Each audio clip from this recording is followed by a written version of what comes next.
Today is Kickback, exposing the global corporate bribery network by David Montero. This is from the introduction, Chapter 1.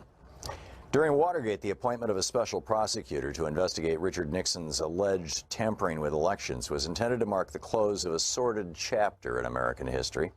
Instead, that effort, culminating in Nixon's resignation, would prove to be only the beginning of a deeper political morass that America would face for decades to come. Congressional investigations would uncover for the first time that multinational corporations, through slush funds and bribes, were not only secretly funding political organizations at home, like Nixon's re-election campaign, but corrupting foreign officials abroad.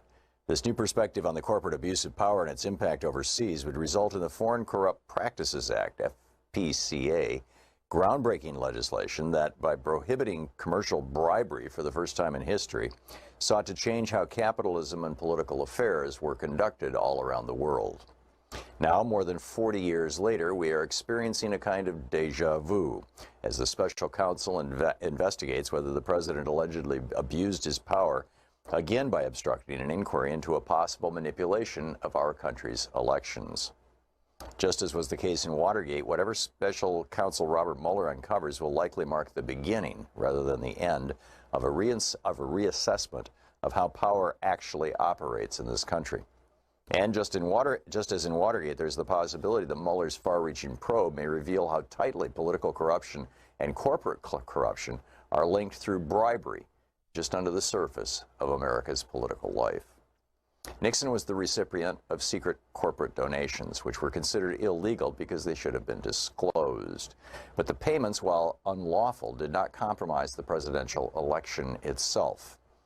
Mueller's Russian inquiry is directed at a potentially far more serious crime, whether Donald Trump, the head of a sprawling business empire, colluded with a foreign power to deliberately sway the American electorate, committing the very crime that the FCPA had been trying to eradicate since Watergate, the offer of a foreign bribe, a kickback. That law specifically states that a corporate bribe need not involve an actual exchange of money. An offer of anything of value, such as a promise to a foreign government official, is sufficient to violate its terms. This is precisely what Mueller is trying to ascertain, whether Trump, his company, his associates, or his family, or some combination of them, offered a promise to Russian government officials, a quid pro quo, that if they helped Trump by manipulating the elections, Trump, if victorious, would ease U.S. sanctions against Russia. Doing so would allow greater U.S. investment of Russia and would benefit Russian officials and oligarchs, the Trump business organization, the corporate interests of the Trump family, and former members of his senior staff, including Paul Manafort, his one-time campaign chairman, and Michael Flynn, his disgraced national security advisor.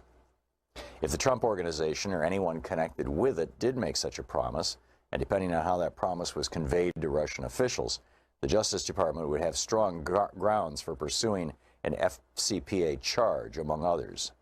An FCPA violation is within Mueller's mandate to investigate, quote, any matters that arose or may arise directly from this investigation. As has been widely observed, Mueller has hired two former federal law enforcement officials with extensive experience in investigating fraud, money laundering, and overseas bribery. Andrew Weissman, who ran the Justice Department's fraud section, which enforces the FCPA, and Greg Andres, who helped oversee FCPA policy in the criminal division. The drama playing out in Washington starkly highlights the fact that foreign corporate bribery can be a deeply misleading term. We have come to regard it, when we think of it at all, as something that unscrupulous companies do in distant countries, so that any impact it has must be contained overseas. If a corporation pays kickbacks to a greedy government official abroad, why should we be concerned? But in a highly interconnected world, bound together by a global market, a global financial system, and the constant migration of peoples, goods, capital, corruption rarely stays out there. Bribes eventually harm Americans, American society, American values, and American interests, both domestically and around the world, in ways that are difficult to gauge. Why do firms resort to bribery? The obvious reason is to gain an advantage over their competitors.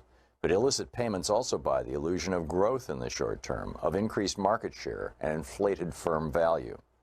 It does not take into account the harm that this practice causes to companies themselves, sinking employee morale, diminished profit margins, and the possibility of hundreds of millions of dollars in fines and penalties, not to mention a reputation that will be associated with corruption and deceit. They also effectively steal the public's money because the majority of bribery cases involve capital-intensive development and infrastructure projects such as roads, dams, defense systems, oil extraction, or mining that are publicly funded. To recoup the bribes involved in winning such contracts, companies conspire with foreign officials to inflate the costs, sometimes by 10 or even hundreds of millions of dollars.